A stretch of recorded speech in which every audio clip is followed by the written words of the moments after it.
Hello, I'm Bakhtiar Sanov and you're watching A News. Let's take a look at today's top stories.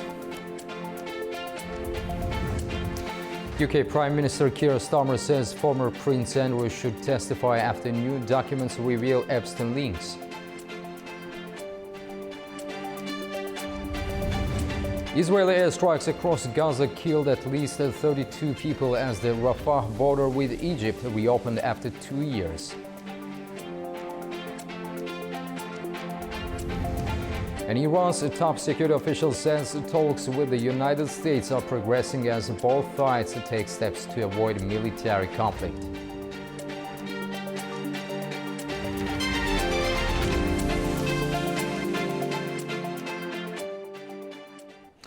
UK Prime Minister says the former Prince Andrew should testify before a US congressional committee after new documents shed light on his links to Jeffrey Epstein. The files have also triggered political reaction in Washington, including comments from President Donald Trump. UK Prime Minister Keir Starmer says the former Prince Andrew should testify before the US Congress over his links to convicted sex offender Jeffrey Epstein. His comments follow the release of new Justice Department files in the United States on Friday. The documents suggest Andrew stayed in contact with Epstein for more than 2 years after his 2008 conviction. They also contain images and messages that raise fresh questions about the nature of their relationship. Andrew has denied any wrongdoing and says he cut ties with Epstein more than a decade ago. Buckingham Palace has declined to comment.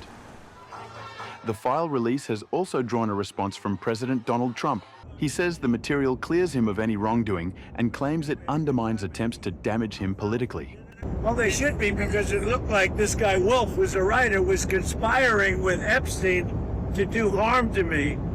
And I didn't see it myself, but I was told by some very important people that not only does it absolve me, it's the opposite of what people were hoping, you know, the radical left. That Wolf, who's a third-rate writer, was conspiring with Jeffrey Epstein to hurt me, politically or otherwise, and that came through loud and clear. So we'll probably sue Wolf on that. The Justice Department says the release is part of a legal requirement to publish all Epstein-related records, though many pages remain heavily redacted. A second round of trilateral peace talks on ending the war in Ukraine has been postponed for several days. President Volodymyr Zelensky said that meetings planned for Abu Dhabi have been moved to the 4th and 5th of February. The delay follows a surprise meeting in Florida between U.S. Special Envoy Steve Witkoff and Kremlin envoy Kirill Dmitriev, held without Ukrainian participation. No details were released, though Witkoff described the talks as productive and constructive.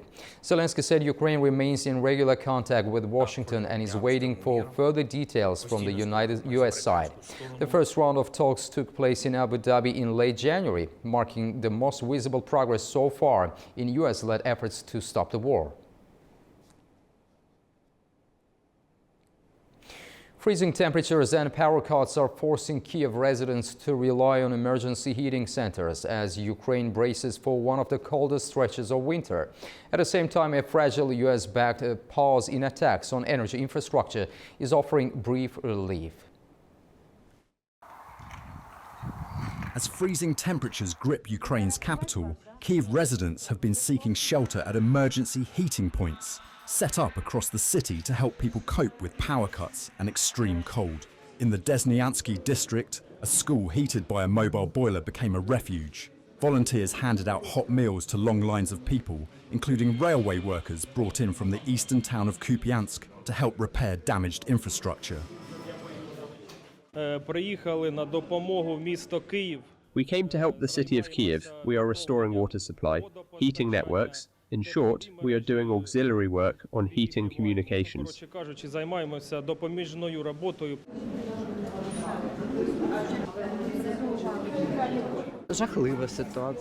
The situation is terrible, horrific. It was impossible to imagine that such a thing could happen in the 21st century. Weather forecasts warn temperatures could drop to minus 22 degrees Celsius in the coming days. School staff say they are prepared to keep facilities open around the clock as conditions worsen. We are doing this for victory. so that victory is ours, so that everything is fine. Meanwhile, Ukrainian President Volodymyr Zelensky said there were no strikes on energy facilities overnight, following a US-backed agreement aimed at reducing attacks on critical infrastructure. Speaking in his nightly address, Zelensky said Ukraine did not hit Russian energy targets and was ready to continue observing the pause. Американська сторона говорила про утримання від ударів по The American side spoke about refraining from strikes on energy infrastructure for 1 week, and the countdown began last night. How this proceeds depends, of course, on our partners, primarily the United States. пройде Україна Ukraine is ready to mirror this restraint, and today we did not strike Russian energy facilities. ударів по російських енергооб'єктах. Russia has agreed to a request from US President Donald Trump to halt airstrikes on Kyiv until February 1st, as Washington pushes for a diplomatic path to end the war. Ukraine says it is prepared to reciprocate. The New START nuclear treaty between the United States and Russia is set to expire within days. Experts say unless the two sides reach a last-minute agreement, a move that would leave the world's two largest nuclear powers without formal limits on their strategic arsenals for the first time in decades. The world's last remaining nuclear arms control treaty between the United States and Russia is about to expire, raising fresh concerns over strategic stability and a renewed arms race. The New START treaty is set to lapse on February 5th unless Washington and Moscow reach a last-minute agreement. If it ends, the two countries would be left for the first time in more than 50 years without any binding limits on their strategic nuclear weapon. Signed in 2010, New START caps the number of deployed nuclear warheads, missiles and bombers, and allows inspections and data exchanges aimed at building transparency and trust. With the loss of New START now, and the loss, or in the absence of the negotiation for some kind of replacement for New START, we continue this loss of communication between the two sides on these critical strategic issues. Having said that, I mean, Russia had suspended its participation in New START back in 2023, so we've not had these data exchanges for quite some time.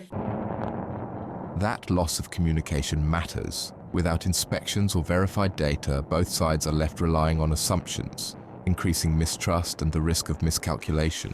The security environment has also changed. Russia has tested new nuclear-capable systems beyond the treaty's scope, while the United States is increasingly focused on China's expanding nuclear arsenal. The New START is one of the most important instruments of arms control. Its purpose is to ensure strategic stability and avoid an uncontrolled arms race and escalation risks. Meanwhile, the Kremlin says a potential off-ramp was left unanswered. Kremlin spokesperson Dmitry Peskov said Russia proposed continuing to comply with New START for 1 year after its expiration. Russian President Vladimir Putin has backed extending existing limits to buy time for further talks. US President Donald Trump has yet to formally respond, saying the treaty should be replaced with a better one, even if it expires. Some US politicians argue Washington should expand its arsenal to counter China, while Beijing rejects joining talks as long as US and Russian arsenals remain far larger than its own. If New START expires without a replacement, there will be no shared rules, no inspections and no formal limits. The United Nations is warning it could face an imminent financial collapse as unpaid dues from member states push the organization into its worst liquidity crisis in decades. The United Nations says it is running dangerously low on cash, warning that long-standing funding problems have now reached a breaking point. In a letter to member states, Secretary-General Antonio Guterres warned that the crisis is deepening and could soon lead to financial collapse. The UN says the problem is driven by two factors: the non-payment of mandatory dues by member states and UN budget rules that force the organization to return unspent funds. The Secretary General has, as you know, repeatedly made clear the problem both of non-payment of dues by member states and related problem of the UN being forced to repay member states for budget expenses that it does not budget money that it does not spend, so those two factors have put us on an unsustainable trajectory. The Secretary General had already warned last November that returning nearly $300 million in budget credits would trigger a liquidity crisis this year, a warning the UN says has now become reality. Although more than 150 member states paid their dues last year, we ended 2025 with a record $1.56 billion in outstanding dues, which is more than double that of the previous year. So unless either the payments come in or we're not compelled to spend, to return the monies that we are not able to spend because we didn't receive the budget, unless one of those two things happen, we face a real danger of running out of money. The warning comes as the United States, the UN's largest contributor, has cut voluntary funding and withheld mandatory payments to both the regular and peacekeeping budgets. The US accounts for 22% of the UN's core budget, followed by China at 20%. We do not have the sort of cash reserves and the sort of liquidity to keep functioning as we've done in previous years. And this is something that the Secretary General has warned with increasing strength each year. Founded in 1945, the United Nations has 193 member states and plays a central role in peacekeeping, humanitarian aid, and international diplomacy. But UN officials warn that without urgent action, programs and operations around the world could soon be at risk. Israeli airstrikes across the Gaza Strip on Saturday killed at least 32 people, according to local authorities. Meanwhile, the Rafah border with Egypt has reopened after 2 years. At least 32 people have been killed in Israeli airstrikes across the Gaza Strip on Saturday, according to local authorities. The attacks have been described by Palestinians as the heaviest since the second phase of the truce, brokered by US President Donald Trump last October, came into effect earlier this month. Since the ceasefire began, Gaza health officials report that at least 509 Palestinians and 4 Israeli soldiers have been killed. Hamas condemned the attacks, accusing Israel of continuing a brutal war against Gaza and urging the United States to intervene immediately. Israel confirmed it carried out several airstrikes, stating they were in response to a breach of the ceasefire by Hamas on Friday. The Israel Defense Forces said militants were seen leaving underground infrastructure in eastern Rafah, where Israeli troops are stationed under the agreement. Airstrikes hit Gaza as Rafah crossing reopens after 2 years, allowing limited daily passage following Israel's last hostage release. Egypt condemned the strikes, calling for both sides to exercise restraint, while Qatar also criticized what it termed repeated Israeli violations of the ceasefire. The reopening of the Rafah crossing raises hopes for easing the humanitarian situation, but the renewed violence has cast doubt on the future of the truce. Syria's authorities and the Kurdish-led Syrian Democratic Forces have reached a deal after weeks of armed confrontations, raising hopes of greater stability despite challenges expected during implementation. Under the agreement, the Interior Ministry's security units are set to deploy to the northeastern cities of Hasaka and Gamashli, returning SDF-led areas to government control. The deal has drawn international attention, with the United States welcoming the move, while Turkey says it's closely reviewing the terms.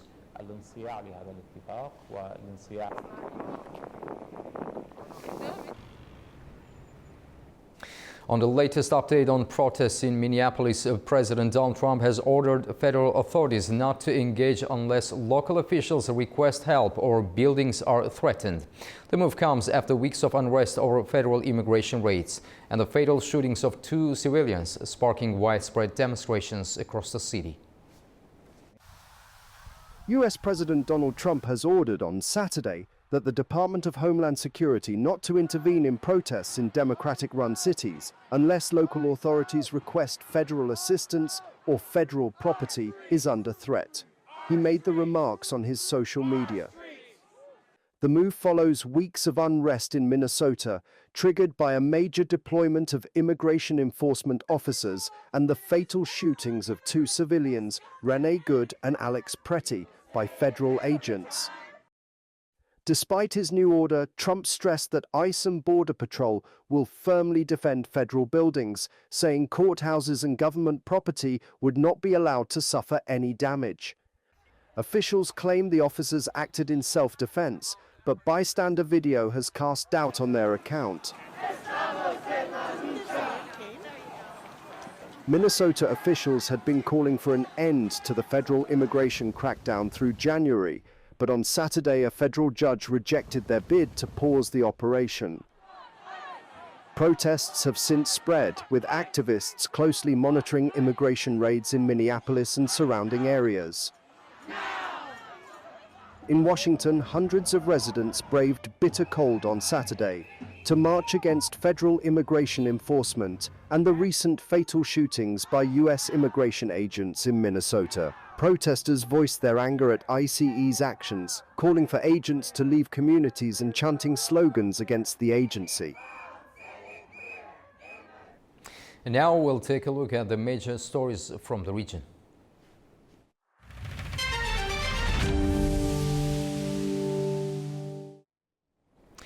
Iran's top security official says talks with the United States are progressing as both sides open communication to avoid military conflict.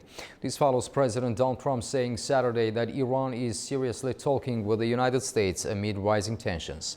The United States says talks can resume only if Iran curbs its missile program, a demand Tehran has rejected. Meanwhile, President Masoud Pezeshkian accused on Sunday the US, Israel and some European countries of exploiting Iran's economic problems and fueling unrest, while Iran's army chief warned that any US misstep could threaten its own security, as well as that of Israel and wider region.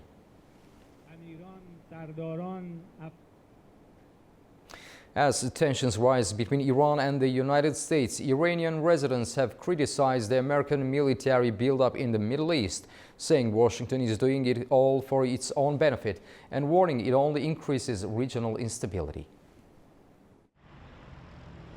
Iranians have voiced concerns about Washington's actions abroad, claiming the United States consistently puts its own interests above the needs of local populations. These concerns come as President Donald Trump has increased the US military presence near Iran, sending what he called a massive armada aimed to urge Tehran to return to negotiations on a fair and equitable nuclear deal. Many argue that the US military presence in the Middle East fuels instability rather than peace. Has the US ever truly helped people in any places like Iraq, Syria, Venezuela, or Lebanon? Has it ever considered the needs of local people? The only thing that matters to the US is its own national interests and wealth. They, the US military, have never brought security, only anxiety. It's not just us. Other countries in the region share the same worries about the future. Can the presence of the US military truly bring security? On the contrary, if they withdraw, peace will follow, and our security will significantly improve. Analysts caution that with diplomacy looking unlikely, any escalation could have serious consequences, urging restraint to avoid a wider regional crisis. Security forces in Pakistan have killed at least 145 attackers in Balochistan following a series of gun and bomb assaults across the southwestern province. The Balochistan Liberation Army claimed the responsibility, saying dozens of soldiers were killed. Official figures report 31 civilians and 17 security personnel also died. Pakistan's government accused India of backing the rebels, a claim Delhi denies. The violence marks one of the deadliest days in Balochistan amid a long-running insurgency. Rail cargo flows across the South Caucasus are gaining pace, with a fresh consignment of Russian grain reaching Armenia via Azerbaijani territory on Sunday. The move follows Baku's decision to reopen transit routes, which officials say has supported the steady movement of essential goods. Marking a further sign of growing regional connectivity, 25 rail wagons carrying grain, weighing around 1,750 tons in total, was sent to Armenia on Sunday via transit through Azerbaijan. The latest shipment brings the overall volume of grain transported from Russia to Armenia through Azerbaijani territory to 285 wagons amounting to nearly 20,000 tons. The development follows President Ilham Aliyev's October 2025 decision to lift transit restrictions on goods bound for Armenia, restrictions that had been in place during the period of Armenian occupation of Azerbaijani territories, after which both direct and the transit rail deliveries along the road have been carried out without disruption.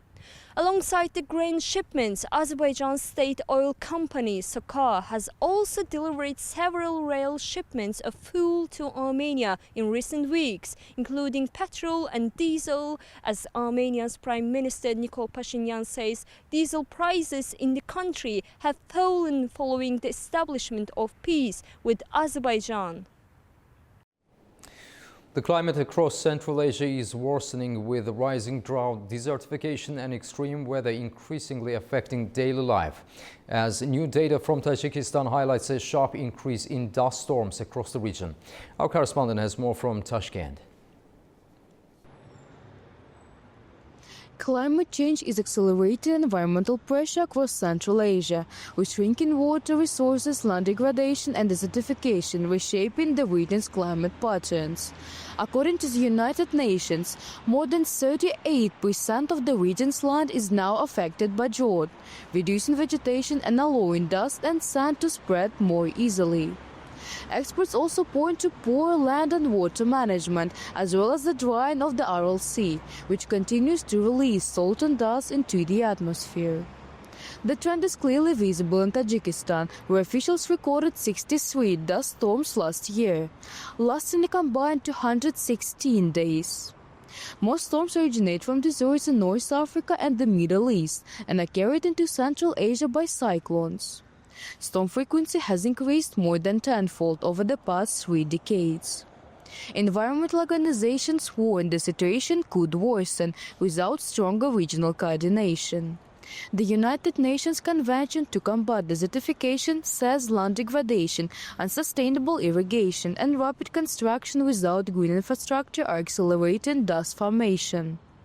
Experts stress that expanding forest belts, restoring degraded land, and improving early warning systems are critical to protecting agriculture, transport networks, and public health, as dust storms increasingly disrupt daily life and raise respiratory disease risks across the region. It is Sivil Rajab reporting from Tashkent, Uzbekistan, A News. That's all we have for this hour. Thank you for joining us and stay tuned to A News for more.